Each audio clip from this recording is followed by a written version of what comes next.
Hey everybody, Chase from CN Woodwork here. Since I posted the Central Machinery belt disc sander review, I've got a few questions on how to change the belt. So I'm going to show you how to do that real quick.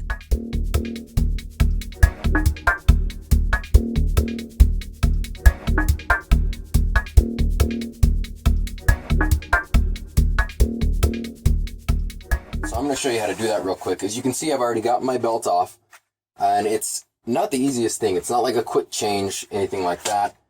You do have to take a few things apart to get there, but it's also not super difficult either.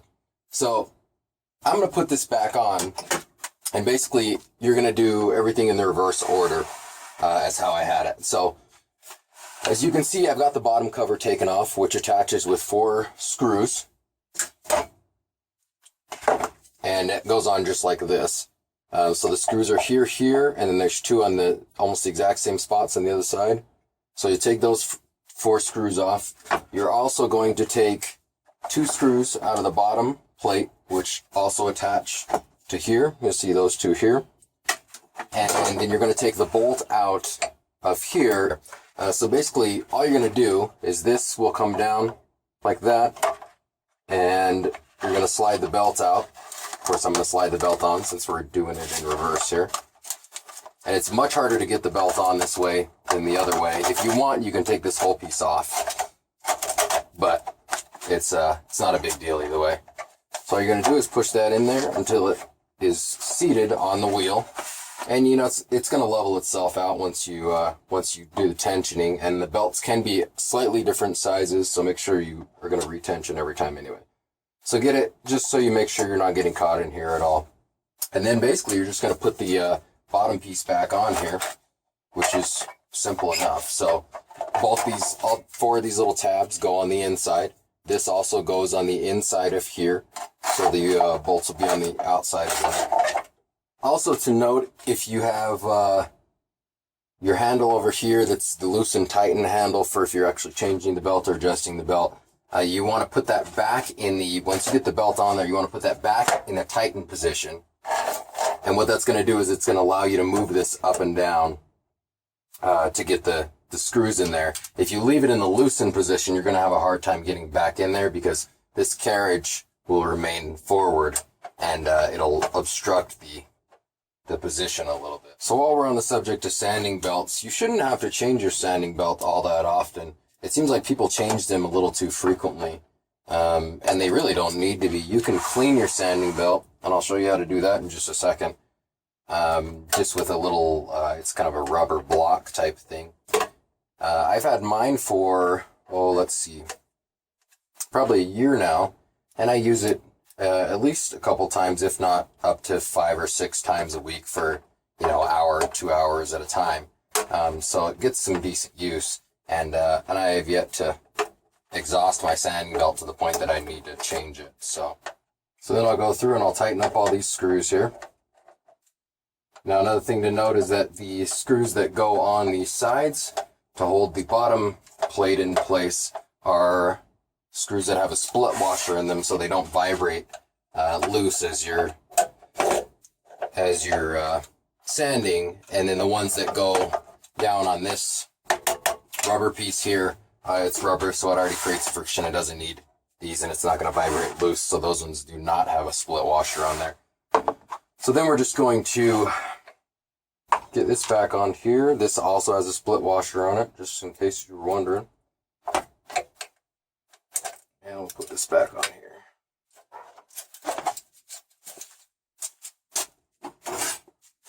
And I like mine to be 90 degrees, so I'm going to try to keep that in mind as I'm installing it.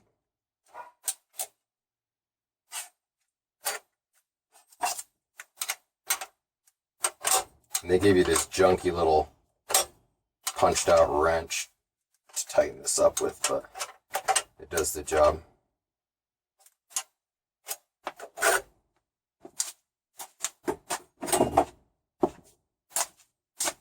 Now another thing is if you bought your sander in the flat position versus the upward position, you're also going to have to loosen a couple bolts back here. Now a couple nuts back there. The nuts that you have to loosen in the back are going to be,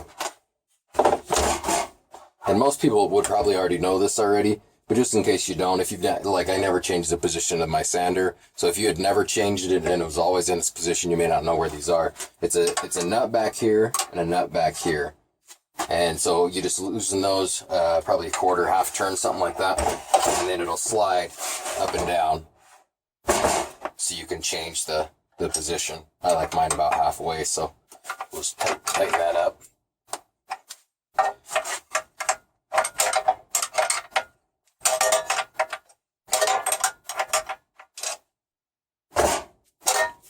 And that's pretty much it as far as changing the belt.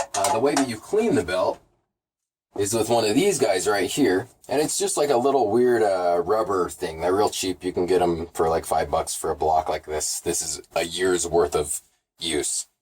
And I've just got a couple corners missing. So basically you're going to just turn it on. I can show you here real quick. Always make sure it's unplugged while you're doing this too, because you don't want it to, I should have said that in the beginning, because you don't want it to turn on while you're changing the belt. So we turn it on.